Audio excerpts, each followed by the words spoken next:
Pessoal, vamos voltar então? Agora que nós estamos gravando.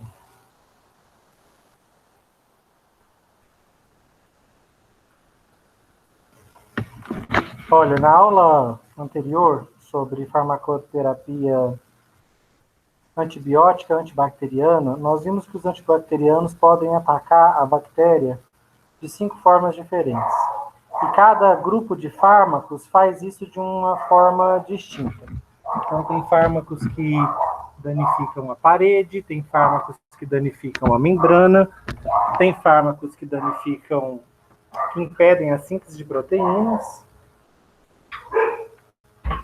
os que vão bloquear a própria duplicação do DNA bacteriano e os que geram radicais livres dentro da bactéria, danificando as estruturas bacterianas. Eu terminei a aula apresentando esses 5 mecanismos e dizendo para vocês que as bactérias não ficaram quietas nesses 92 anos, desde que nós descobrimos o primeiro antibiótico, a penicilina, que é um desestruturante de parede celular. Elas desenvolveram mecanismos para tentar sobreviver ao ataque químico que nós conseguimos criar desde que descobrimos o primeiro antibacteriano. Quais foram os mecanismos da famosa resistência microbiana ou resistência bacteriana a fármacos? Bactérias que apresentam esses mecanismos podem se tornar resistentes a múltiplos fármacos, a fármacos de classes distintas, as famosas superbactérias. Vamos conhecer esses mecanismos? O primeiro deles, gente, envolve a entrada do antibacteriano na célula bacteriana. Normalmente, os antibacterianos vão precisar passar por canais proteicos na membrana da bactéria. Então, a membrana da bactéria apresenta proteínas e essas proteínas servem de canal proteico para a entrada do antibacteriano dentro da bactéria. Para que o antibacteriano consiga, de fato, eliminar a bactéria ou parar uma via metabólica vital na bactéria, é preciso que ele entre em grande quantidade.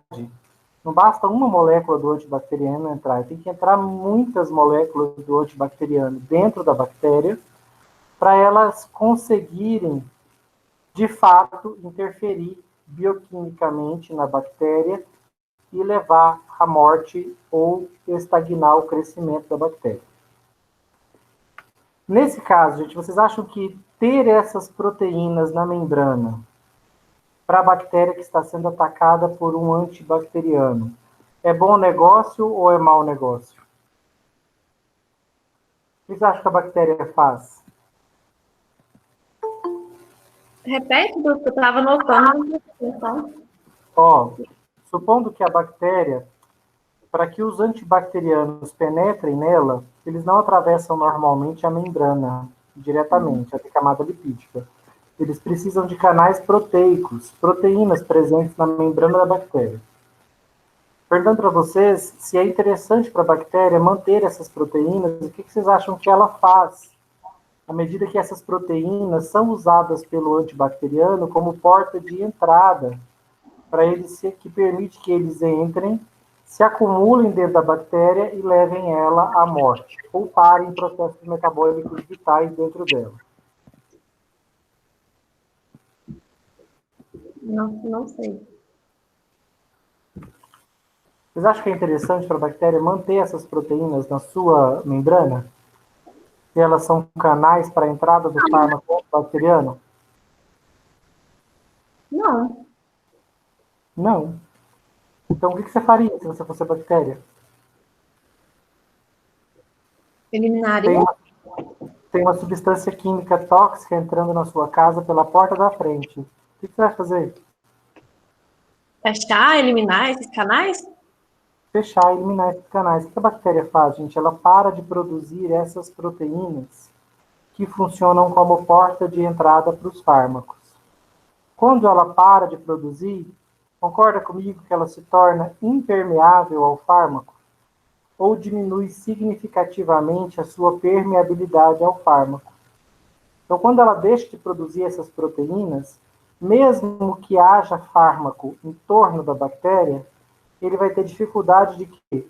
De entrar dentro da célula bacteriana, porque vai faltar na membrana dela os canais proteicos que eram usados como porta de entrada para os fármacos. Esse é o primeiro mecanismo de resistência bacteriana que vocês vão aprender. Reduzir a permeabilidade da membrana bacteriana aos antibióticos antibacterianos, deixando de sintetizar os transportadores de fármacos antibacterianos. Então, esse é o primeiro mecanismo. A bactéria se torna menos permeável aos fármacos. Ela simplesmente para de produzir a proteína de membrana que funcionava como canal para a entrada do fármaco. Não é interessante? Vamos ver um segundo mecanismo de resistência bacteriana. As bactérias, gente, elas podem desenvolver uma proteína de membrana que funciona como bomba de efluxo. Bomba de efluxo, gente, ela joga algo de fora para dentro ou de dentro para fora? Efluxo. De dentro para fora. De dentro para fora. Se fosse de fora para dentro, seria bomba de influxo. Mas aqui no caso é bomba de efluxo. O que são essas bombas de efluxo? São proteínas que a bactéria desenvolve na sua membrana com o objetivo de pegar o fármaco que entrou dentro da bactéria e jogar fora. Olha que fantástico. Está entrando uma substância que, para ela, célula bacteriana, é tóxica. Então, o que ela fez? Ela tratou de desenvolver uma proteína que capta essa substância de dentro do citoplasma da bactéria e joga para fora. Bombas de efluxo de fármacos. Então, quanto mais dessas bombas a bactéria tem, mais dificuldade o fármaco antibacteriano vai encontrar de conseguir atingir uma concentração ideal aqui dentro para eliminar a bactéria, porque ele não consegue se concentrar. Quando ele entra, a bactéria trata de jogá-lo para fora. Esse é o segundo mecanismo de resistência que vocês vão aprender. Bombas de efluxo, que captam os antibacterianos no citoplasma e lançam de volta no meio extracelular. Então, captam no citoplasma da bactéria e lançam de volta no meio extracelular, ou seja, mandam para fora.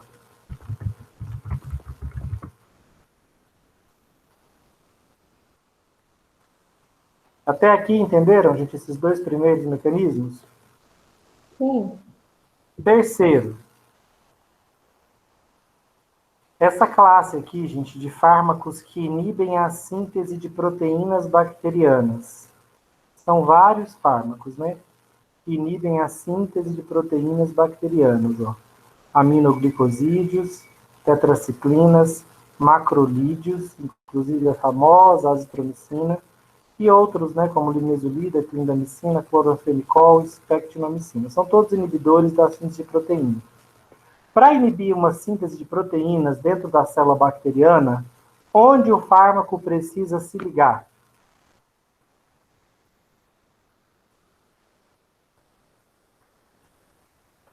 Para parar a síntese de proteínas dentro da bactéria, onde esses fármacos precisam se ligar? Os inibidores da síntese de proteínas nas bactérias. Eu acabei de mostrar. Ribossomo?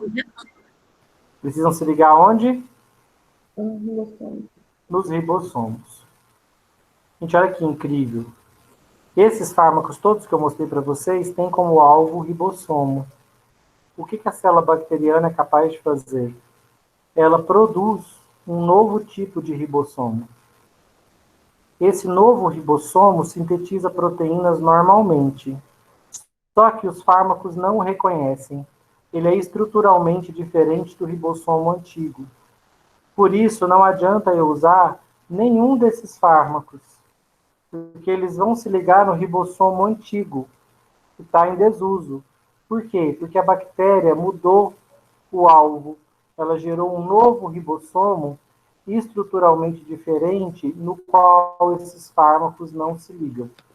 Aí, toda essa categoria de fármacos deixa de fazer efeito nessa bactéria.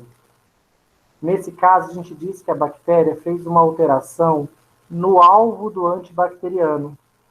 Se o alvo era uma enzima, uma proteína envolvida na duplicação do DNA, a bactéria desenvolve uma nova proteína para duplicar o seu DNA e deixa aquela antiga para ser alvo do fármaco, enquanto a nova proteína, que é diferente, continua atuando na duplicação do DNA. Então, olha que incrível, elas conseguem mudar o alvo do fármaco, superar. Ah, o fármaco está inibindo o meu ribossomo, não consigo produzir proteínas, ok, vou gerar um novo ribossomo diferente e continuar produzindo proteínas usando o meu ribossomo novo. Então, por exemplo, ela pode sintetizar um novo ribossomo que não é reconhecido pelo antibacteriano, e com isso a bactéria mantém sua síntese proteica ou mantém sua rota metabólica usando uma nova enzima que não é mais alvo do antibacteriano. Incrível, né, gente? Absolutamente incrível. Eu estou mostrando para vocês 3 mecanismos distintos. A bactéria pode ter apenas um deles, pode ter 2 deles, ou pode ter os 3. Quanto mais mecanismos de resistência uma bactéria soma, mais perigosa ela é, mais difícil de ser eliminada. Olha o quarto mecanismo de resistência microbiana. Algumas bactérias são capazes de produzir uma enzima chamada enzima beta-lactamase. Quase todos os fármacos deste grupo são destruídos pela enzima beta-lactamase.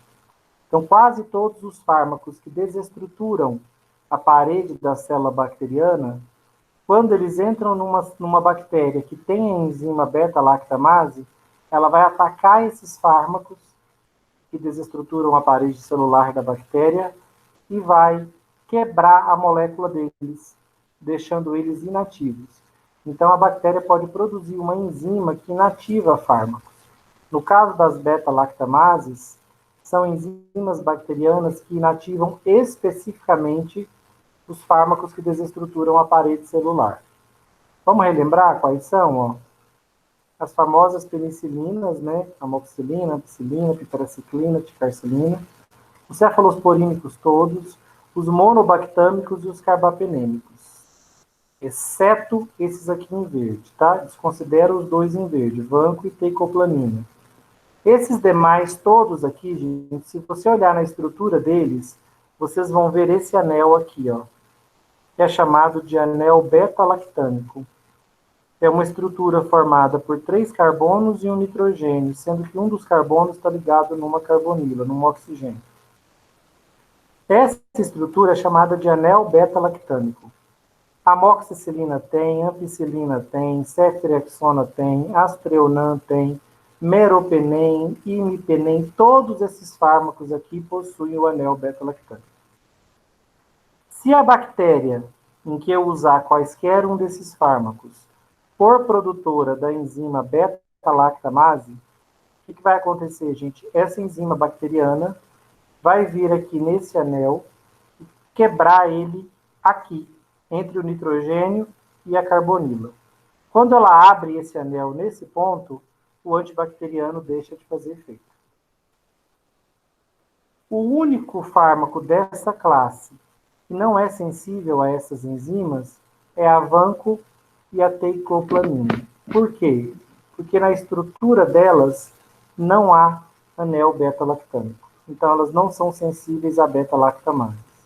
Por isso que são antibióticos de última escolha. Eu vou deixar lá para aquelas infecções super graves, para bactérias resistentes. Tá bom? Porque a bactéria não tem, esses 2 antibióticos não têm a estrutura do anel beta-lactâmico. Eu tinha falado disso na aula passada, gente. Eu falei do clavulanato, da associação amoxicilina mais clavulanato. Eu já tinha discutido isso?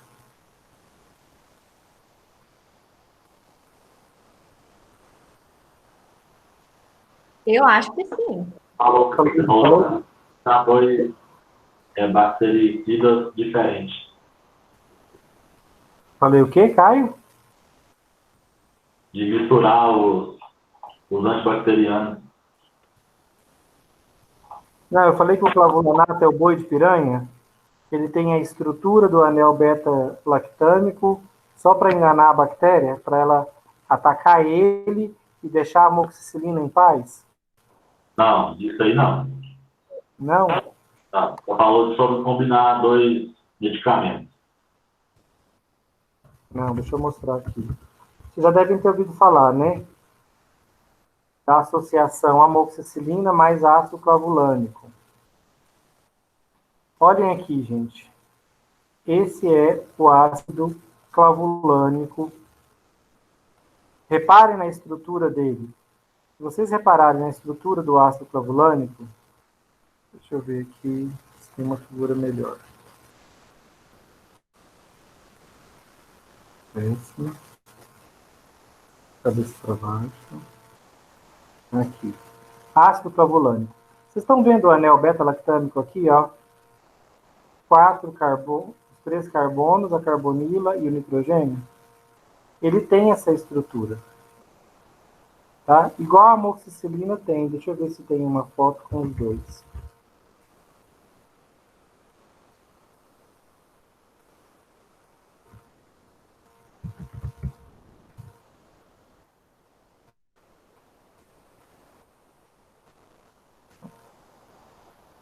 Tá aqui, ó. Ótimo. Reparem a molécula de amoxicilina, gente. Estão vendo aqui o anel beta-lactâmico? O anel quadrado com o nitrogênio duplo O. Olhem o ácido clavulânico. Ele também tem essa mesma estrutura. Quando a minha bactéria produz a enzima beta-lactamase, nós já expliquei para vocês aqui, quando a bactéria é produtora da enzima beta-lactamase, a enzima beta-lactamase é capaz de quebrar esse anel. Então, se eu der só amoxicilina, a enzima beta-lactamase vai se concentrar aqui na amoxicilina para quebrar esse anel. E aí a amoxicilina deixa de fazer efeito. A bactéria fica resistente à amoxicilina, porque ela quebra o anel da amoxicilina e inativa ela. Por que eu decidi, então, associar o ácido clavulônico? Porque ele tem a estrutura beta-lactâmica, assim como a amoxicilina. É por isso que eu chamo ele de boi de piranha. Por quê? Quando você quer atravessar um rio com uma boiada e o rio está cheio de piranhas, você pega ali um boi velho, doente, joga ele lá, machucado, para as piranhas irem devorando ele. Enquanto elas estão fazendo isso, ocupadas com esse boi, você consegue atravessar o rio com o restante da boiada sem ninguém se ferir. A ideia do ácido clavulânico é essa, ele é um boi de piranha. Por quê? A atividade antibiótica dele é fraquíssima. Ele é um fraco antibacteriano. Então, ele não está aqui para atacar a bactéria. Ele está aqui na formulação, associado à amoxicilina. Por quê? Porque ele tem o anel beta-lactâmico. Então, a ideia é que ele atraia a beta-lactamase para destruir esse anel. Enquanto a beta-lactamase está atacando essa molécula de ácido clavulânico e se inativando, quem é que vai estar livre, gente, para se acumular dentro da bactéria e matá-la?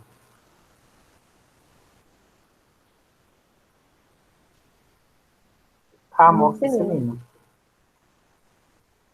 Tá bom? Então, além do ácido clavulânico, eu tenho o tazobactam e o sulbactam, que fazem a mesma função do ácido clavulânico. Então, quando vocês verem, por exemplo, a associação piperacilina e tazobactam. Essa é uma associação hospitalar.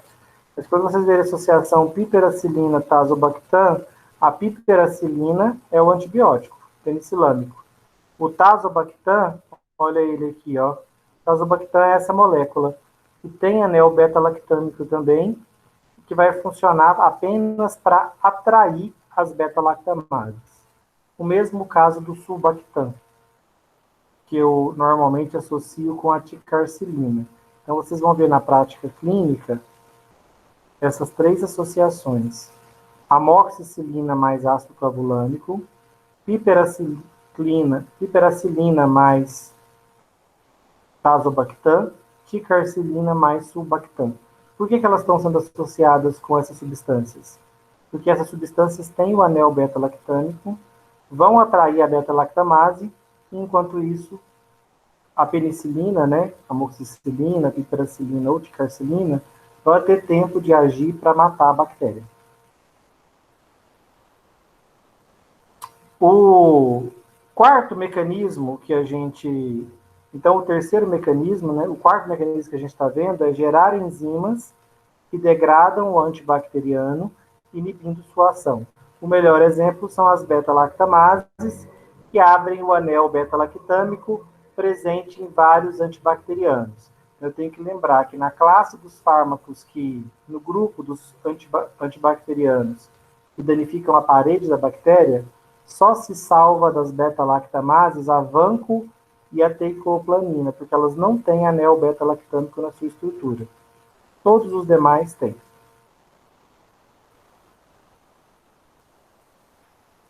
O último mecanismo, gente, é um mecanismo muito complexo e coletivo. As bactérias podem se associar numa entidade chamada de biofilme bacteriano. O biofilme bacteriano, ele cresce especialmente sobre superfícies de materiais médico-hospitalares. Então, onde é que biofilme bacteriano encontra local para crescer? Na superfície de catéteres, de sondas. Por isso, as UTIs dos hospitais são locais propícios para o surgimento de biofilmes bacterianos, porque muito paciente na UTI está entubado, está com algum material médico hospitalar inserido no seu organismo. Uma sonda, um catéter. O que vai acontecer, gente? As bactérias começam a crescer na superfície desse material. E aí elas secretam uma matriz em volta delas. Logo, um segundo tipo, um terceiro, um quarto tipo de bactéria vem se associar e também secreta uma matriz em volta. Logo, gente, você vai ter o que a gente chama de biofilme bacteriano. Por quê? Várias espécies de bactérias vivendo protegidas por uma cápsula que elas mesmas produziram. Para o antibiótico é muito difícil eliminar essas bactérias porque ele tem que atravessar esse filme que elas produziram, esse filme de açúcares e proteínas que elas produziram em volta delas, uma carapaça. O grande problema do biofilme é que essas bactérias que estão vivendo aqui dentro, intimamente em contato umas com as outras, elas podem trocar mecanismos de resistência. Ou seja, uma bactéria que só tinha bomba de efluxo pode herdar da outra beta-lactamases.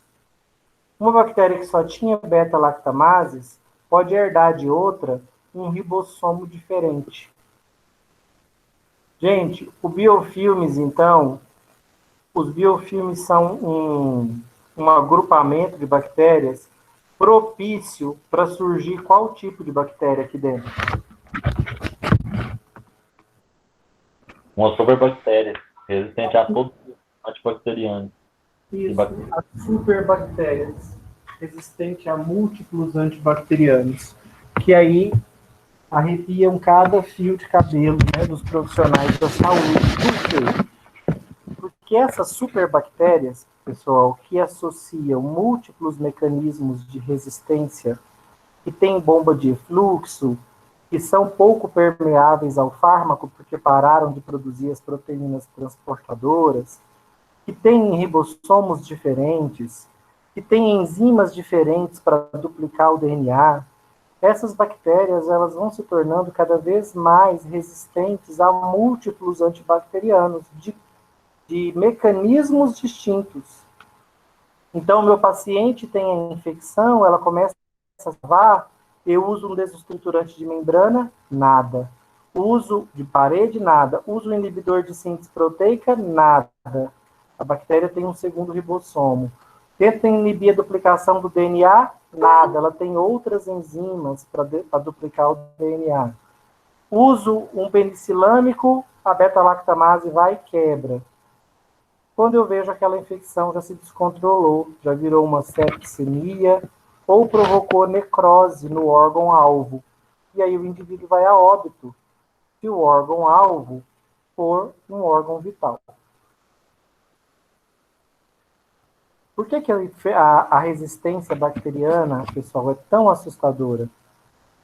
Porque dos milênios, milhares de anos aí que a humanidade habita, né, o planeta, não tem nenhum século que nós descobrimos e estamos usando antibióticos antibacterianos. Ou seja, não tem nenhum século que as bactérias estão em contato com essas substâncias. E elas já estão desenvolvendo mecanismos de resistência contra elas. Mesmo porque muitas dessas substâncias já estavam na natureza, né? Produzidas por fungos, por exemplo, para conter as infecções bacterianas no próprio fungo. Então é muito assustador que num prazo tão curto de tempo as bactérias já estejam surgindo bactérias resistentes a virtualmente todos os fármacos que nós temos disponíveis. Por isso que vocês ouvem cada vez com mais frequência esse tipo de história. Ah, fulano foi para o hospital fazer uma cirurgia, fez a cirurgia, deu tudo bem, mas depois contraiu uma infecção no hospital e faleceu. Ou seja, gente, a infecção não foi revertida por nenhum antibacteriano. Pode ter certeza que vários foram tentados. E a pessoa acaba indo a óbito. Professor, Então, Oi. tem uma bactéria do dente que ela pode descer, né? Se eu não me engano, é pulpite o nome. E ela pode gerar essa septicemia? Como é que pode descer, né? É porque a circulação, quando você está fazendo uma cirurgia na boca, a boca é um local contaminado, né? Tá em contato direto com o ambiente externo, então está bastante contaminado. Quando você abre ali a gengiva, expõe os vasos sanguíneos, você está abrindo, né, alguns vasos. As bactérias que estão ali na boca podem aproveitar e migrar para dentro do vaso sanguíneo e caem na circulação. Muitas vezes elas podem parar no coração, provocando um quadro chamado endocardite bacteriana. É uma infecção no coração, de uma bactéria que chegou no coração pela circulação sanguínea, mas ela entrou na circulação sanguínea pela boca, pela gengiva, né, nos vasos ali cortados da gengiva durante a cirurgia. E a endocardite bacteriana é bastante grave. Normalmente é uma gram-positiva que pode provocar Staphylococcus aureus, mas pode ser qualquer bactéria oportunista que esteja ali na boca e que seja patogênica o suficiente para vencer as barreiras imunológicas do sangue, chegar no coração e iniciar uma endocardite. Aí, posso fazer outra pergunta? É Pode. que aí, no caso, se a pessoa tiver vamos supor, um câncer no sangue, isso fica pior, né, para ajudar a melhorar ela? Ou não Olha, tem? nós vamos contar com vários mecanismos de defesa imunológica contra uma invasão bacteriana, especialmente contra uma invasão bacteriana que atinge o sistema circulatório. Então, nós temos uma linha de defesa celular, temos células para atacar essa bactéria, temos uma linha de defesa humoral, são anticorpos que vão se ligar e atacar essa bactéria, e temos até uma linha de defesa proteica, que é o sistema do complemento. Então, essa bactéria, quando ela cai no sangue, ela é atacada de tudo quanto é jeito. Para ela conseguir sobreviver no sangue, das duas, uma. Ou ela é uma bactéria altamente virulenta, altamente patogênica, que consegue vencer o nosso sistema imunológico, ou o paciente está com o sistema imunológico debilitado. O paciente com câncer, se ele estiver fazendo quimioterapia, a imunidade dele é precária, mínima. Então, ele é um paciente que normalmente vai ter que lidar com algumas infecções bacterianas, até fúngicas, porque a imunidade dele está muito baixa. Então, a infecção bacteriana nem sempre é a bactéria que é super. Às vezes é o sistema imunológico que está muito enfraquecido. E mesmo uma bactéria sem grandes mecanismos de resistência consegue gerar uma infecção grave. Entendeu? Entendi. A resistência bacteriana, gente, é tão assustadora para nós da área da saúde, e a possível emergência aí de uma bactéria resistente a múltiplos fármacos nos assusta muito, porque, olha, penicilinas, amoxicilina, ampicilina são primeiras escolhas. Quando não dá certo, eu tento piperaciclina, ticarcilina, que são penicilinas mais novas. Cefalexina, cefuroxina são medicamentos mais antigos. Ceftriaxona, cefepime são terceira e quarta geração de cefalosporínicos, mais recentes. Então, esses fármacos eu vou usar em infecções mais graves. Se eles falharem, a última opção minha aqui nesse grupo é a vanco. Porque mesmo se a bactéria produzir beta-lactamase, ela não vai conseguir inibir a vanco. Então, a vanco, durante muito tempo, ela foi uma tábua de salvação para aquelas pessoas que tinham outras infecções, nada tratava. O que dava jeito? A vanco. Mas já surge na literatura um tipo de bactéria que nos assusta muito, que a gente chama de VARS, que é uma bactéria vanco-resistente.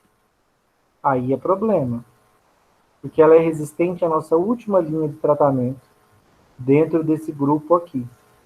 Então, muitas vezes eu vou precisar acionar fármacos de outros grupos, enfim, fazer associações, e muitas vezes fracasso na tentativa de conter essa bactéria. Vocês vão ver muito isso, né? Infecções bacterianas que se tentou de tudo, não deu certo. Por isso que é muito importante tratar uma infecção bacteriana com isso daqui, ó, fazer o antibiograma, levar lá para o pessoal da farmácia, da bioquímica, para eles fazerem esse teste microbiológico, identificar para você quais são os antibióticos que de fato matam a bactéria que está causando aquela infecção, quais são inativos, não matam a bactéria, para você poder fazer uma terapia antibacteriana ajustada, correta. Então, esse laudo aqui, ó, esse antibiograma salva vidas. O microbiologista lá vai devolver para você, ó, é a bactéria fulana. Ela é sensível a tal e tal antibacteriano. Pode usar qualquer um desses. Então, essa informação é muito útil. Dúvidas, gente? Podemos passar para a próxima classe? Oi? Eu lembro de você falar que, às vezes, um medicamento, quando a gente encontra uma molécula de medicamento, ela pode levar até 10 anos para chegar no mercado, certo? Sim, certo. Até da molécula, até o medicamento. O medicamento ali no mercado para eu comprar vão 10 anos, tranquilamente. E não tem nenhuma molécula nova, professor, de antibacteriano ou bactericida? Tem anos, tem mais de década que nós não temos um antibacteriano novo. Nossa senhora. O processo é super demorado. E os que nós temos estão cada vez surgindo novas bactérias resistentes a eles. E aí, por isso, até a legislação dos países está mudando. O Brasil mesmo, no passado, você comprava antibiótico. Chegava na farmácia e comprava o que você quisesse. Você acabava se expondo a vários. Hoje em dia, não. Hoje em dia, eles são restritos. Você precisa de uma prescrição médica.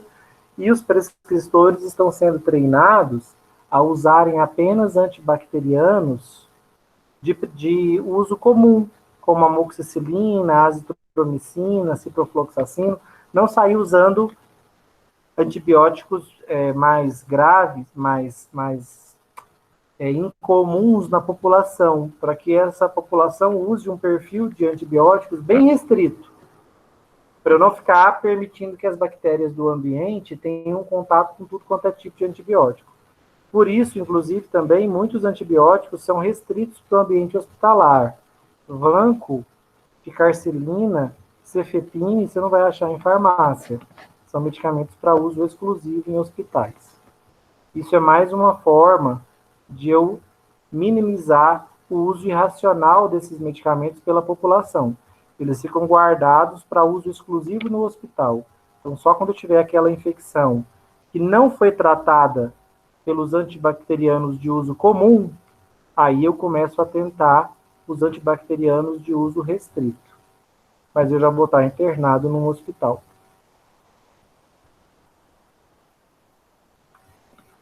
Vamos mudar para fungo? Gente, para fungo, eu queria que vocês alertar vocês sobre um grande problema. Fungo é um organismo, uma célula eucariótica. Não é um procarioto como a bactéria. É uma célula eucariótica como a nossa. Qual o problema, gente, da célula do fungo ser parecida com a nossa em termos de farmacoterapia? O problema é que numa infecção fúngica eu quero matar a célula fúngica com o meu fármaco. Só que a célula fúngica é parecida com a minha. Então o antifúngico ele faz danos na célula fúngica, mas ele também pode danificar qual célula? A minha, a célula humana, que também é eucariótica como a célula fúngica. Portanto, gente, tratar fungos é muito mais difícil do que tratar bactérias. Por quê? Porque eu preciso ter cuidado com a dose, a quantidade de fármacos antifúngicos disponível é muito menor do que a quantidade de antibacterianos. Eu devo ter quase uns 20 grupos de antibacterianos. Vocês contarem aqui, ó, só que inibem a parede celular são 5 grupos distintos. Só que bloqueiam a síntese de proteínas são mais 3 grupos, e esses aqui, cada um é de um grupo, ó. Então, já vão dar aqui mais 3, 4, 5, 6, 7. 7 com 5, 12. Então, em 2 mecanismos, nós já temos 12 grupos de antibacterianos. Sabe quantos nós temos para tratar fungos? Quantos grupos de fármacos? 3. Você tem 3 classes de antifúngicos que você pode usar com mecanismos distintos. Esse aqui é um exemplo de uma infecção fúngica, né? O sapinho, que na verdade é provocado por um fungo chamado Candida albicans. A cândida cresce sobre a língua formando essa massa branca. Típica de criança, que ainda não tem uma imunidade específica contra esse fungo. No adulto é mais raro. Sapinho no adulto já é um sinal de imunidade baixa, né? Um adulto não deveria desenvolver essa infecção facilmente. Já era para ele ter a imunidade contra a cândida. As mulheres podem ter esse mesmo quadro na vagina. A cândida pode provocar tanto candidíase oral, o sapinho, como candidíase vaginal. A cândida é um dos grupos de fungos que são patogênicos. Os aspergilos também são patogênicos e os criptococos também são patogênicos. Essa é uma outra diferença, porque bactéria patogênica, gente, nós temos uma infinidade. É estudo por uma vida inteira, se você quiser catalogar todas as bactérias que podem provocar doenças. Bactérias que provocam pneumonia, bactérias que provocam meningite. São várias e várias e várias espécies diferentes. No fungo, nós temos apenas, basicamente, 3 gêneros que provocam infecções. Os aspergilos, os criptococos e as cândidas. Então, eu tenho um grupo menor. E fungo, normalmente, provoca infecção em pessoa imunodeprimida. Não é comum uma pessoa com uma imunidade saudável, uma imunocompetente, né, uma pessoa com imunidade adequada, ter uma infecção fúngica grave. Quem é que vai ter infecção fúngica, então, gente? Uma pessoa que foi transplantada, que está com a imunidade baixa por conta de corticoide, de imunossupressor. Uma pessoa que está tratando com quimioterapia uma neoplasia maligna, que também abaixa a imunidade. Um indivíduo que tem AIDS, a síndrome da imunodeficiência adquirida, provocada pelo HIV. Uma pessoa que tem imunodeficiência congênita, ele já nasceu com uma imunidade prejudicada geneticamente. Essas pessoas é que vão ser a população-alvo para as infecções fúngicas mais graves. As pessoas imunocompetentes vão ter infecções fúngicas mais leves. É aquele pano branco, já viu umas manchinhas na pele, um fungo crescendo na epiderme, chamado pano branco. Qual que é a infecção fúngica mais comum, gente? Que a gente vez ou outra tem aí.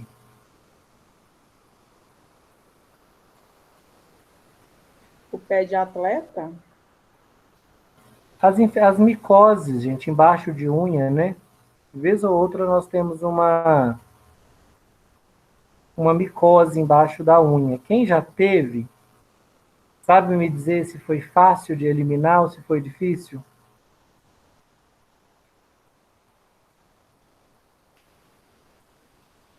Alguém aí já lutou contra uma Super difícil. super difícil? São meses lutando com uma infecção fúngica embaixo da unha. Os fungos, gente, são muito refratários ao tratamento. E as opções de medicamento que eu tenho para eliminar fungos são poucas. Só tenho 3 classes. Lembra que na bactéria a gente tinha opção de desestruturar parede, membrana, parar a síntese proteica, parar a duplicação do DNA, gerar radicais livres. Para matar fungo, a gente só tem essas 2 opções aqui, ó.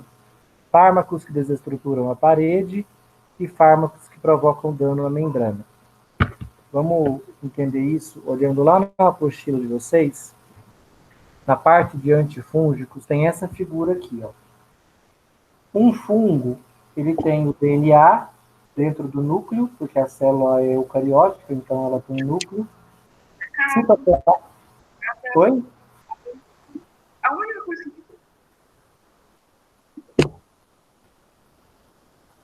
Citoplasma, membrana, e a célula fúngica, diferente da nossa, ela tem parede, uma parede de carboidratos também, igual a célula bacteriana tem. Então, a célula fúngica, apesar de ser eucariótica, como a nossa, ela tem uma estrutura que nós não temos, ela tem parede. A parede da célula fúngica é produzida por carboidratos, chamados beta-glicanos. Esses carboidratos formam a parede da célula fúngica. Há uma classe de antifúngicos que param a produção desses carboidratos. Então, ela inibe a produção da parede do fungo. E isso vai levar o fungo à morte, porque com a parede desestruturada, a célula fúngica vai acabar morrendo. Então, as equinocandinas são antifúngicos que param a síntese da parede do fungo. As outras 2 classes de antifúngicos que existem, os azóis e os polienos, danificam a membrana. A anfotericina B e a nistatina, elas formam um poro na membrana do fungo, gerando desequilíbrio eletrolítico, e aí o fungo morre. Já os azóis, eles param a produção do ergosterol. Ergosterol é uma substância importante na estrutura da membrana do fungo. Assim como a nossa célula de mamífero tem colesterol na membrana, a célula do fungo tem ergosterol. O ergosterol é o colesterol do fungo. É um componente da membrana. Então, nós temos fármacos, ó, como a terbinafina e os azóis, que param a produção do ergosterol. Com isso, o fungo não consegue sintetizar suas membranas completamente. Vai faltar ergosterol. Gente, essas são as 3 grandes classes que tratam doenças fúngicas. Ou eu ataco a parede com equinocandinas, não deixando os carboidratos serem sintetizados, ou eu gero um poro na membrana, vai provocar desequilíbrio eletrolítico no fungo e matá-lo com anfotericina B e nistatina, ou eu paro a produção do ergosterol, que é uma substância importante para a membrana do fungo. Eu faço isso usando azóis. Professor, Oi? ele desenvolve resistência contra esses medicamentos também? Sim, também posso ter resistência aos antifúngicos, o que me deixa numa situação muito complicada. Por quê? Porque eu só tenho 3 classes de antifúngicos. É diferente da bactéria, né, onde eu tenho umas 20 classes. Então, aparece resistência contra uma, eu tento outra, faço combinações.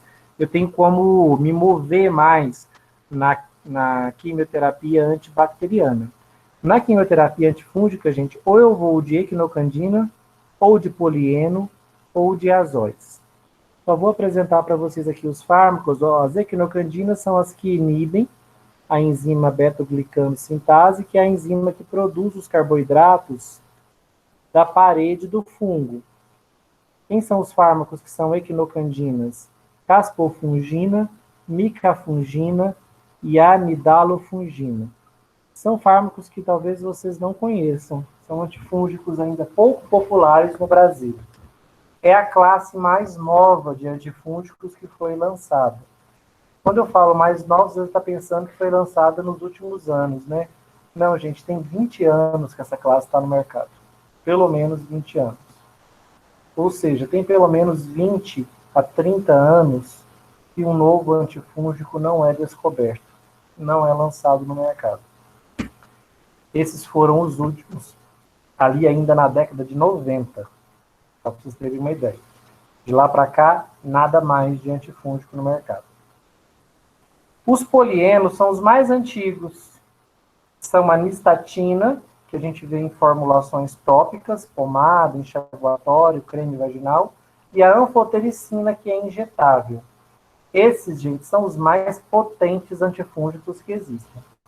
Mata o fungo, que é uma beleza. Eles criam um poro na membrana do fungo, gera desequilíbrio hidroeletrolítico e leva à morte da célula fúngica.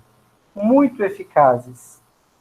A nistatina, então, excelente porque ela é usada topicamente, ela está presente em pomada, enxaguatório, creme vaginal, então ela tem efeito tópico e reações adversas mínimas, já que o efeito dela é concentrado na superfície do corpo, né, tópico, na pele, nas mucosas. A anfotericina B, como ela é injetável, ela vai ser usada em infecções sistêmicas por fungo ou infecções viscerais, né? Órgãos vitais, uma pneumonia fúngica, uma meningite fúngica. Eu tenho a anfotericina como opção. Problema, gente. Esse talvez seja um dos fármacos mais tóxicos que existem para os rins. Um tratamento com anfotericina B pode levar à insuficiência renal. Não só isso. Pode levar à falência renal. Pode demandar um transplante de rim. Assim como ela é um veneno para os fungos, ela também é um veneno para a célula renal. Então, a anfotericina, quando usada, a função renal tem que estar o tempo todo sendo monitorada com muito cuidado. Do contrário, eu posso acabar tratando a minha infecção fúngica, mas gerando um dano grave aos meus rins. Por que a nistatina não provoca o mesmo dano aos rins, gente?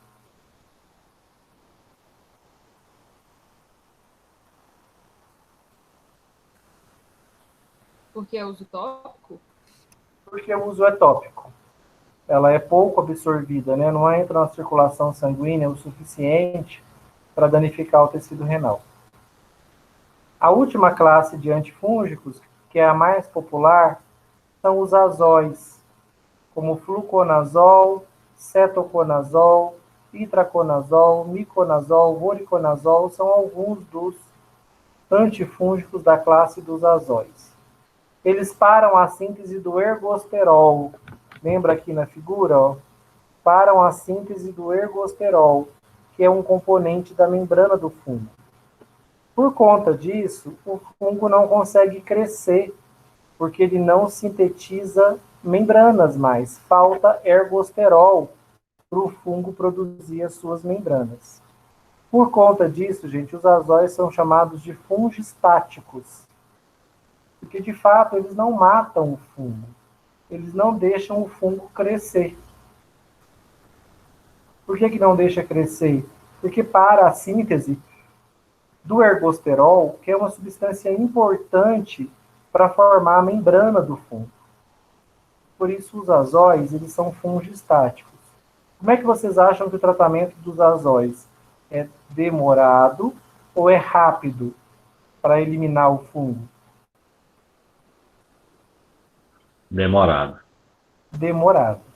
Por isso eu tenho um problemão. Se eu tenho uma meningite fúngica, muitas vezes um fármaco que demora para eliminar o fungo não vai me ser adequado. Nistatina não tem como usar numa meningite porque ela é tópica. Anfotericina, nesses casos, pode surgir como uma opção. Mas aí, ó, coitado dos rins do paciente. Olho nos rins dele, porque vão ser prejudicados. Esses medicamentos aqui, gente, como são usados por muito tempo, são os que têm mais casos de resistência na literatura. Então, já tem muito fungo que é resistente aos azóis, porque o tratamento deles é prolongado, porque eles são fungistáticos. Quase não há relatos de resistência aos polienos, porque eles são realmente fatais para o fungo. Uma pena que a anfotericina B seja tão tóxica para os rins. E as equinocandinas são pouco usadas, embora sejam as mais seguras dentre os antifúngicos.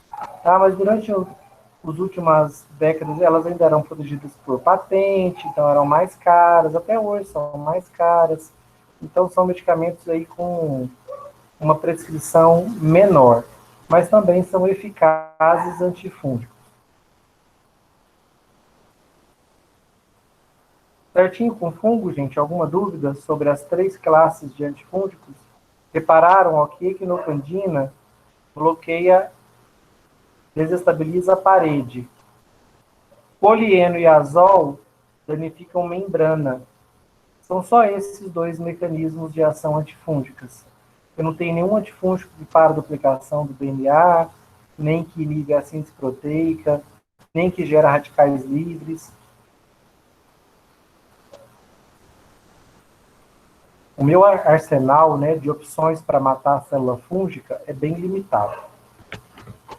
E se eu usar azóis, eu tenho que saber que o tratamento é bem demorado. O miconazol, ele faz parte de uma marca muito popular no Brasil de antifúngicos, que é o Vodol. Você vai ver miconazol aí muito divulgado na mídia porque é um medicamento usado no Vodol. O cetoconazol tem muitas formas farmacêuticas, tá? Até shampoo para casos de fungos no couro cabeludo, existe cetoconazol até mesmo na forma farmacêutica shampoo. É pouco comum na farmacologia. Certinho? Sem dúvidas, podemos passar pelos vírus?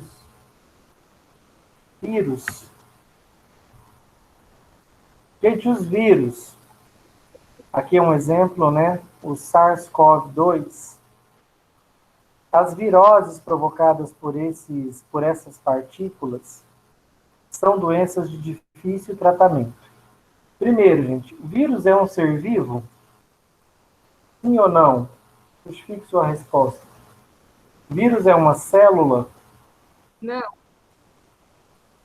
porque ele é um parasita obrigatório. Ele não tem como fazer o próprio metabolismo. É um vírus, ele não pode ser chamado de célula, porque ele tem um fragmento de material genético encapsulado dentro de uma membrana que é lipídica e proteica. Então, ele tem uma pequena membrana com um fragmento de material genético dentro, que pode ser DNA ou RNA. Ele não tem um genoma completo, ele não tem organelas, e principalmente um vírus, ele não se multiplica sozinho. Por isso que ele nem é chamado de célula, ele é chamado de partícula viral. Muitos biólogos consideram os vírus um elo entre a matéria morta e a matéria viva.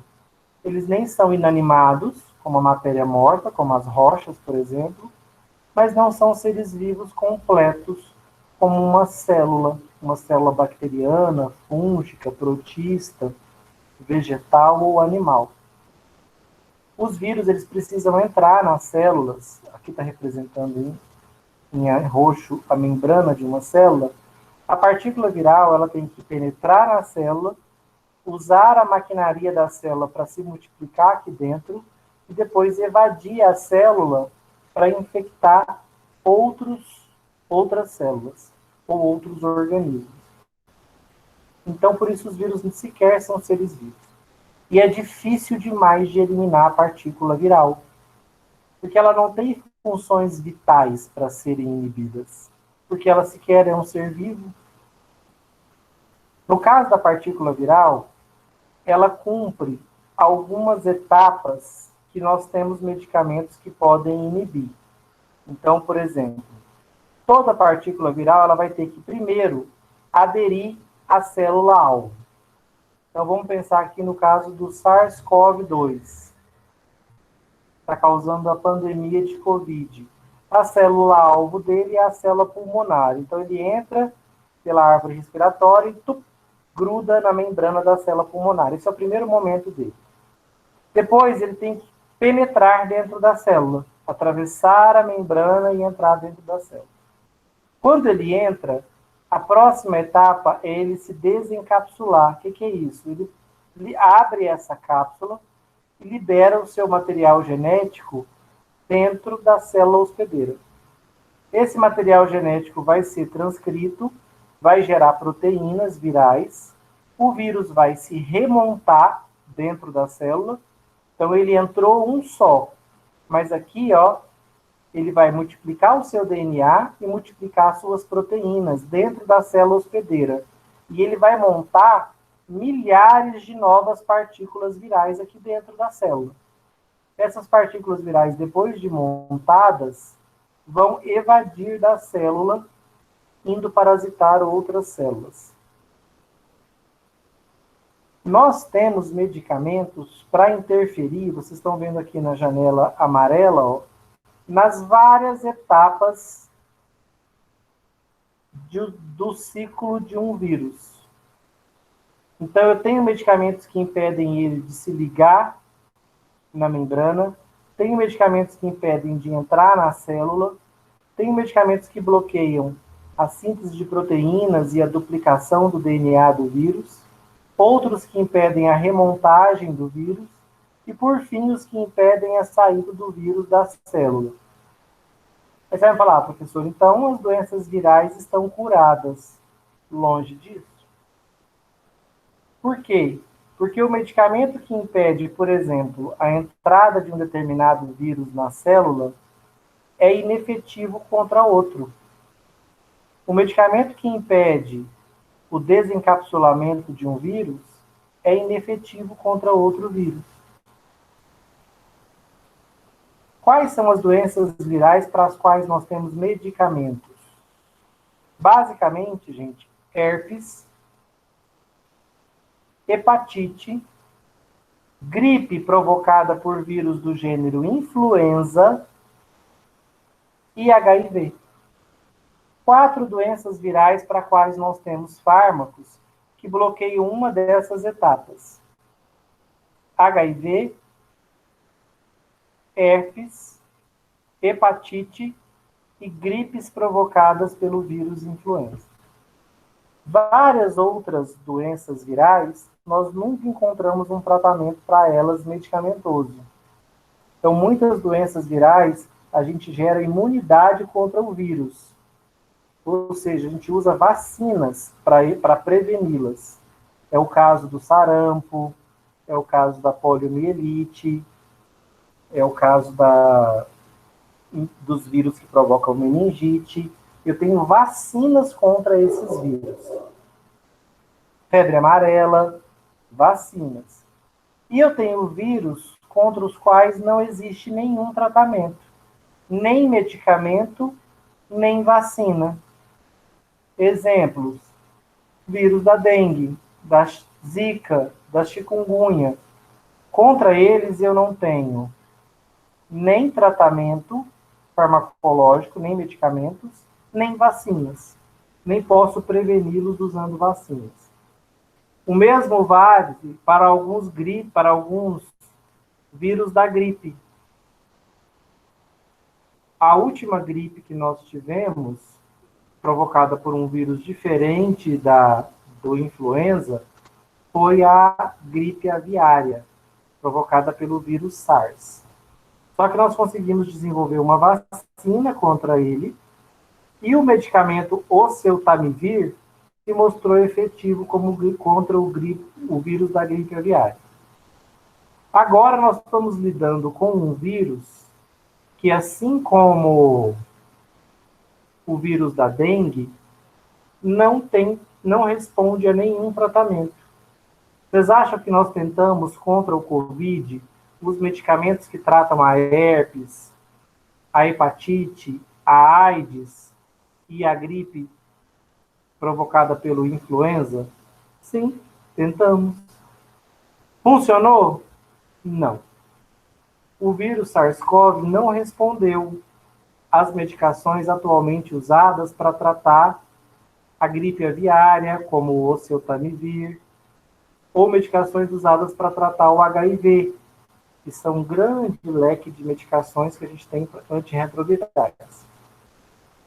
Então, muitas vezes um vírus ele chega a atingir os humanos e nem sempre nós temos uma medicação específica para ele. É o caso da dengue. Todos os anos vem, mata quem tem que matar. Nós, no máximo que conseguimos fazer num paciente com dengue é controlar sintomas. Está com dor? Você dá analgésico. Está desidratado? Você dá água. Está com febre? Você dá antitérmico. É isso que você faz no tratamento da dengue, esperando o sistema imunológico reagir. É o caso do Covid. Está com febre? Antitérmico. Está com dificuldade de respirar? Coloca no oxigênio. O pulmão está muito inflamado? Toma dexametasona.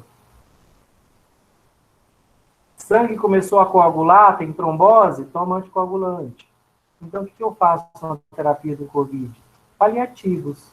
Eu vou contendo os sintomas, mas medicações para afetar o vírus, a causa, ainda não existem. Então, só para vocês conhecerem alguns fármacos, ó, a entrada de alguns vírus, que aqui é bom que ele colocou para você, ó,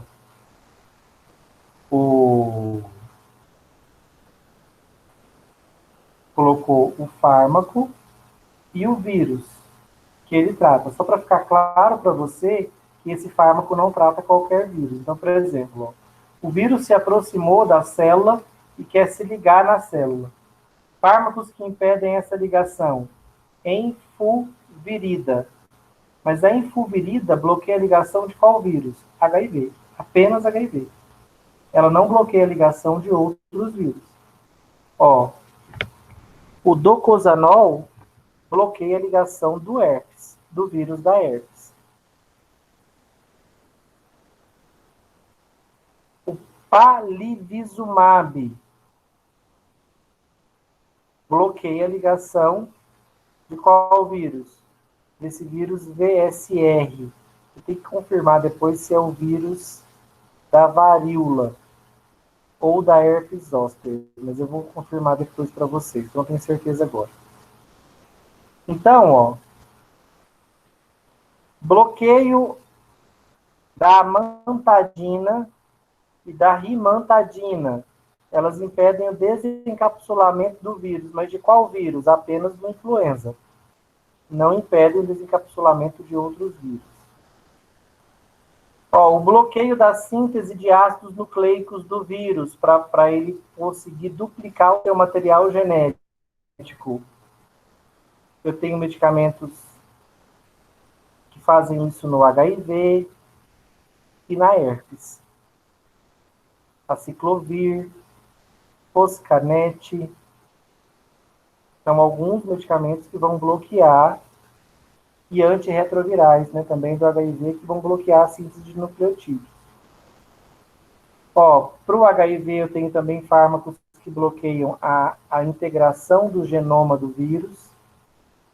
Para o HIV eu tenho fármacos que bloqueiam, aqui, ó, o processamento das proteínas virais. E, por fim, para a influenza, eu tenho medicamentos que impedem a saída do vírus da gripe de dentro da célula hospedeira.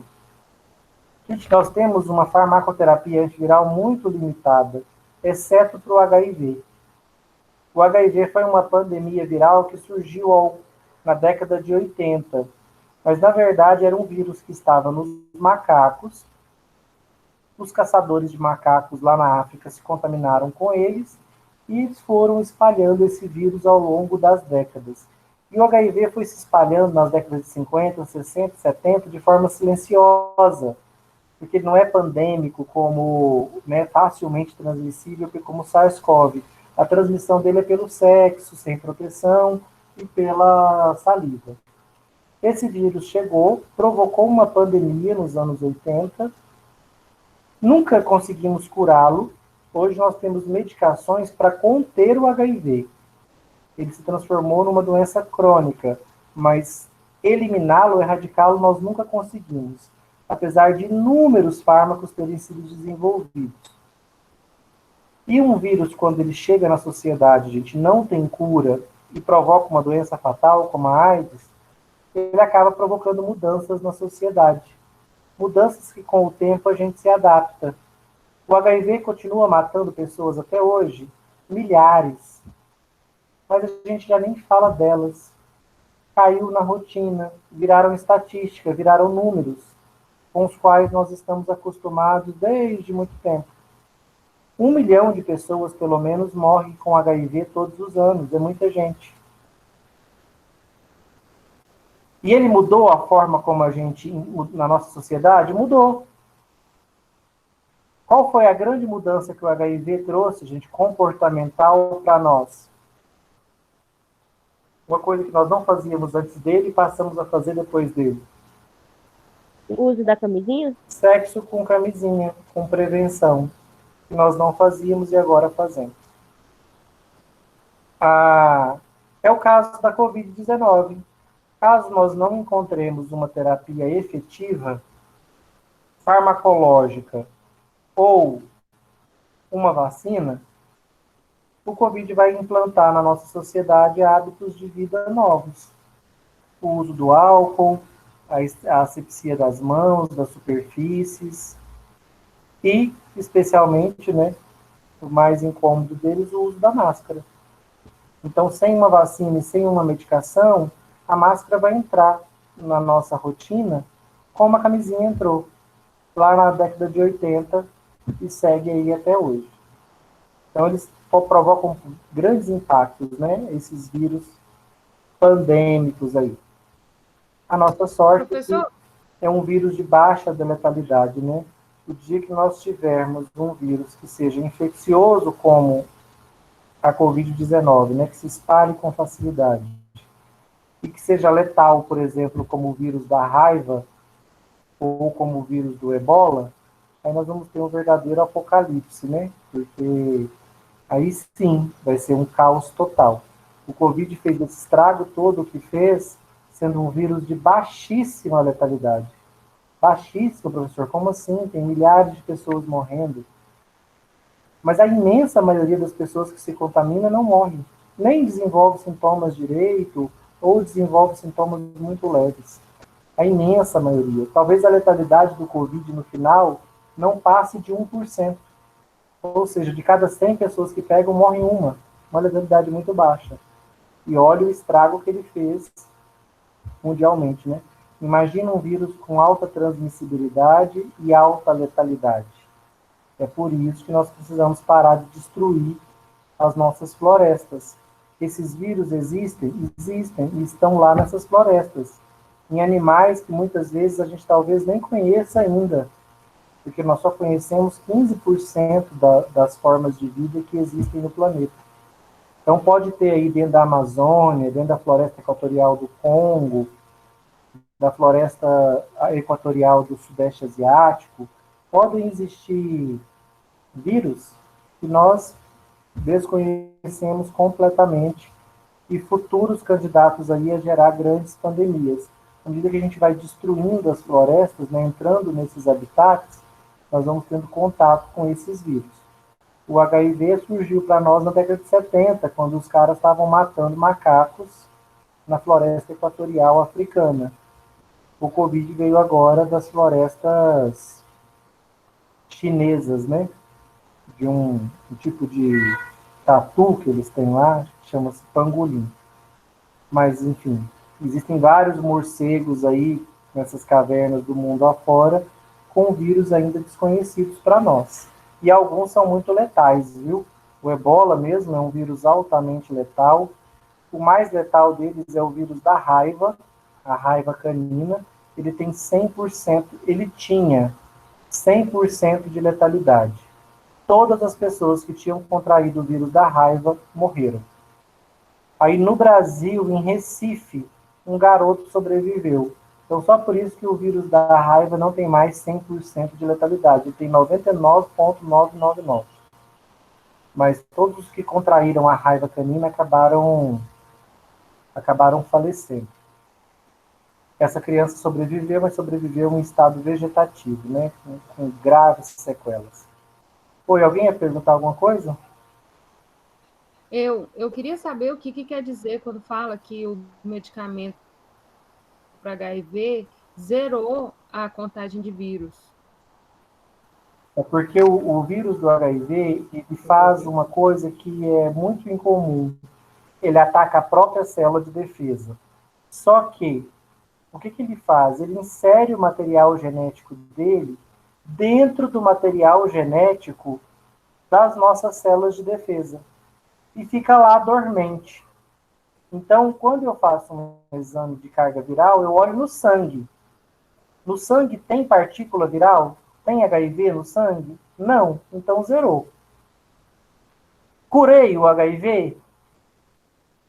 De fato, essa pessoa não transmite. Se ela está com carga viral zerada, ela nem vai transmitir o HIV, porque não tem partícula viral fluindo no sangue e nos tecidos dela. Mas o DNA do HIV pode estar escondido dentro de uma célula do corpo dessa pessoa? Pode. Por que ele não está se multiplicando? Por causa da medicação, do coquetel. Aí essa é a grande dúvida. Se eu parar o coquetel, será que ele volta? Se eu parar e a carga viral nunca mais aparecer HIV no sangue, é porque eu curei aquele paciente. Mas se voltar, por isso que os pacientes têm muita dificuldade de tomar essa decisão de abandonar a terapia. Porque a carga viral pode estar zerada. Mas quem garante que o DNA do vírus não está lá, dormente dentro de uma célula? Na hora que você parar a quimioterapia antiviral, esse DNA se ativa e o vírus começa a se multiplicar novamente. Então, zerar a carga viral é muito bom. A pessoa sequer transmite o HIV para outra. Ela é portadora, mas não transmite, porque ela não tem vírus no sangue. Mas ela pode ter o DNA do vírus escondido dentro de uma das suas células? Pode. E ele pode estar ativo? Pode. Se eu parar o tratamento, ele pode se ativar e começar a produzir novas partículas virais de HIV? Pode. Então, por isso que é difícil cravar que você curou o HIV. Porque ele pode se esconder dentro do genoma das nossas células. Ele se incorpora ao genoma das nossas células. O que é um terror, né? E justamente da célula de defesa. Os linfócitos TCD4+. Entendeu? Você pode zerar a carga, mas continuar com o vírus no seu genoma? Entendi. Pessoal, rapidinho, só vou fazer as verminoses, porque vai ficar faltando só os protozoários para a gente fazer na última aula, e eu falo deles rapidinho, antes de começar o último tema. Gente, verme, rapidinho. Existe verme redondo, verme cilíndrico e verme chato. E as pessoas acham que basta tomar um medicamento um vermífugo qualquer, que elas estão matando todo mundo. Não é bem assim. Verme cilíndrico responde a um tipo de medicamento. Lombriga, oxiurus são vermes cilíndricos. Necator respondem a um tipo de medicamento. Tênia, esquistossomos são vermes chatos. Eles respondem a outro tipo de medicamento. Quem é a população-alvo das verminoses? Criança. Normalmente as verminoses são comuns na infância. Infância rica ou infância pobre? Normalmente uma infância pobre, uma região de pobreza, um saneamento básico precário, ou zona rural. A pessoa toma banho em lagoas que podem estar contaminadas pelas larvas ou pelos ovos desses parasitas. São parasitas macroscópicos, tá? A grande maioria deles parasitam o interior do nosso intestino. Então, gente, os medicamentos que eu tomo para tratar verminoses, eu quero que eles sejam absorvidos e caiam no meu sangue, e sejam distribuídos para todos os meus tecidos, ou eu quero que eles fiquem presos dentro do meu intestino.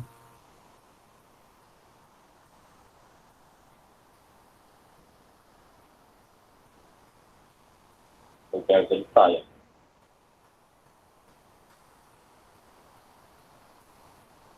Olha, como parasita o verme, que é o alvo do meu vermífugo, do meu antiomíntico, está dentro do intestino, eu sequer preciso que o meu fármaco seja absorvido no intestino e caia na corrente sanguínea. O meu fármaco pode ser, inclusive, muito mal absorvido. Ele pode permanecer dentro do intestino. Por quê? Porque é dentro do intestino que está o alvo dele. O esquistossomos, a lombriga, o necátor, o oxiurus, a tênia. Então, muitas vezes, os antiomíticos são mal absorvidos. Só que isso não é um problema, que eles sejam mal absorvidos, que eles permaneçam dentro do intestino, porque o alvo deles está lá no intestino. São esses vermes aqui. Se forem cilíndricos, vão ser tratados por um tipo de medicamento. Se forem chatos, por outro. É isso que eu quero mostrar para vocês. Os vermes cilíndricos, como a lombriga, o ancilóstomos, o oxiurus, respondem a albendazol e mebendazol. São fármacos que paralisam o citoesqueleto do verme, inativando a proteína beta-tubulina. O verme fica paralisado e por isso morre. Então, albendazol e mebendazol, que são muito comuns, eu riscaria dizer que todos vocês nessa aula já tomaram albendazol ou mebendazol. As pessoas tomam muitas vezes achando que estão fazendo profilaxia de todos os vermes. Não estão, gente. Estão fazendo profilaxia dos vermes cilíndricos. Lombriga, ancilóstomos e oxiurus. O pirantel é uma segunda opção, que também paralisa o verme. Só que eu tenho que saber que esses medicamentos só matam os vermes cilíndricos. Quem mata os vermes chatos? Tênia e esquistossomos. O praziquantel, que aumenta o influxo de cálcio no verme, gerando paralisia. Então, praziquantel é a primeira escolha para matar tênia e esquistossomos. Então, eu preciso fazer um exame de fezes. Olha como o exame, mais uma vez, vai ajudar a orientar a minha farmacoterapia. Ah, tô com verme. Ah, então toma um vermífugo que resolve. Não, gente, eu preciso saber qual o verme. Eu preciso fazer um exame de fezes, ver se é um verme cilíndrico ou um verme chato. E aí, faço o uso de um antihelmíntico ou vermífugo específico para verme cilíndrico ou o praziquantel para verme chato. A nitazoxanida, que é vendida no Brasil com a marca Anita, é muito famoso. O Anita, que é a nitazoxanida, o fármaco é a nitazoxanida, Anita é a marca. Ele é interessante porque ele bloqueia a produção de energia nos vermes, tanto cilíndricos como chatos. Então, o Anita ele tem um espectro de ação mais amplo. Quando eu tomo Anita, eu estou fazendo uma prevenção tanto de uma parasitose por vermes cilíndricos, quanto por vermes chatos. Eu não conheço um estudo que compare a eficácia do Anita com o praziquantel ou do Anita com o albendazol. Mas, por exemplo, se eu vou fazer prevenção, eu nem sei se eu tenho verminose nenhuma. A nitazoxanida é uma escolha interessante, porque se eu tiver uma verminose cilíndrica ou chata, ela vai resolver. Agora, se eu tenho um diagnóstico em mãos dizendo, olha, o verme é cilíndrico, é lombriga, eu posso preferir optar pelo uso do albendazol ou mebendazol, muito ativos contra vermes cilíndricos. Se eu tenho na minha mão, não, o diagnóstico é teníase, eu tenho uma solitária, uma tênia no seu intestino, eu posso optar pelo uso do praziquantel. A literatura mostra que é bastante efetivo contra tênias e esquistossomos. Tá certo? Então, eu posso atingir diretamente o verme cilíndrico ou chato, ou me prevenir usando um fármaco que vai matar tanto um quanto o outro. Para terminar a nossa aula, tem as filárias. Filárias são vermes cilíndricos, mas são vermes cilíndricos com uma característica muito incomum nos vermes. Filárias não são parasitas do intestino. Elas crescem dentro de vasos linfáticos e podem até crescer nos olhos. Vou mostrar uma figura aqui, um pouquinho angustiante, da oncocercose, que é a cegueira do garimpeiro, que são filárias, gente, que parasitam os olhos. Você olhar nos olhos desse indivíduo aqui, você vai ver, ó, o verme dentro do olho dele. Tem umas outras figuras melhores. Ó, consegue ver a filária claramente aqui no globo ocular. Então, esses vermes, eles podem parasitar os olhos, mas é mais normal que eles parasitem os vasos linfáticos e obstruam a drenagem linfática. Vocês conhecem essa doença como elefantíase, porque como a filária cresce dentro dos vasos linfáticos, ela bloqueia a drenagem linfática e aí um membro afetado vai inchando, porque não tem mais drenagem linfática, os vasos estão entupidos pelas filárias. Então, na filariose, um sintoma mais avançado dela é a elefantíase, mas a doença é filariose, provocada pelo crescimento desse verme dentro dos vasos linfáticos. E ela pode, inclusive, atingir os olhos. Como é que eu trato filariose? Eu trato filariose com dietilcarbamazina e ivermectina. Esses são os dois medicamentos que eu vou usar para tratar filariose. Dietilcarbamazina é minha primeira escolha, ivermectina é a segunda. Ivermectina também é efetiva contra artrópodes, tá? Ácaros, pulgas. Mas a dietilcarbamazina é minha primeira escolha. Eles paralisam as microfilárias. Mas aí uma curiosidade, tá? Esses fármacos são efetivos contra a filária jovem. Na filária adulta, eles têm pouca eficácia. Muitas vezes eu vou precisar fazer uma cirurgia para tirar a filária adulta. As filárias jovens são sensíveis a dietilcarbamazina como primeira escolha e a ivermectina como segunda. Embora as filárias sejam vermes cilíndricos, elas não respondem bem ao albendazol e mebendazol. É mais efetivo contra elas a dietilcarbamazina e a ivermectina. Tá? Esses são os vermes cilíndricos, chatos e as filárias, que provocam a filariose, cujo sintoma mais clássico é a elefantíase, né? O inchaço extremo e deformante de um membro por conta da obstrução da circulação linfática provocada pelas filárias. Dúvidas, gente, sobre a... Professor, Oi. eu, pelo menos, eu cresci escutando que mastruz e criolina é bom para verme. Tem algum embasamento científico isso ou é só porque eles escutaram e foram aprendendo de pai para mãe, avó e assim? Olha, o que você pode ir aprendendo a fazer, Carla, agora que você está num curso superior da área da saúde? Muita coisa que é feita de forma tradicional já foi estudada cientificamente. Então, o que você pode fazer é buscar no Google artigos, por exemplo, o uso do mastruz como antihelmíntico ou como vermífugo. Você vai ver que certamente alguém já estudou se ele tem ou não propriedades antihelmínticas, ou seja, se ele mata verme, qual tipo de verme ele mata. Isso é ciência. Vamos supor que não tenha. Você pode se formar e vai fazer um mestrado nisso. Faz o extrato de mastruz e testa ele em diferentes vermes para ver se ele mata ou não mata o verme. Certamente já deve ter, tanto para o mastruz quanto para a creolina, acho também provável que já tenha. Eu, particularmente, não sei, mas a gente pode fazer uma pesquisa.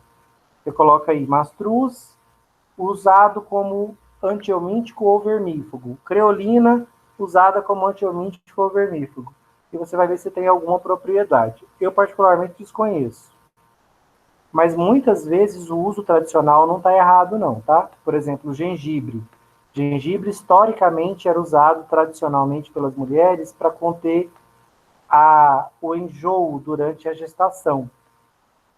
Pegaram o gengibre e foram estudar ele. Ele, de fato, é um antiemético. Ele diminui a náusea durante a gestação.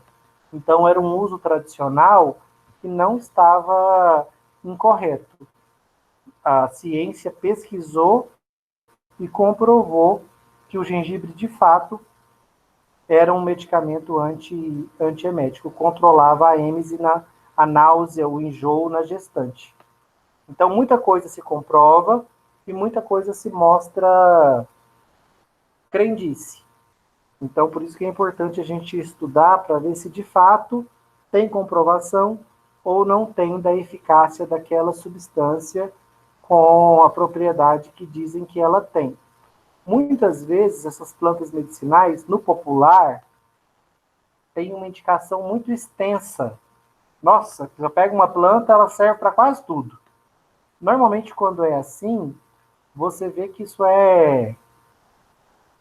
a maioria é crendice. Uma ou outra daquelas propriedades podem se mostrar verdadeiras. É o caso do maracujá.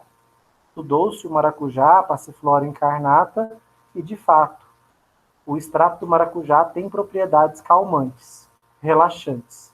Ele é, inclusive, hoje vendido como fitoterápico com essa indicação. Ansiolítica, para acalmar, para relaxar.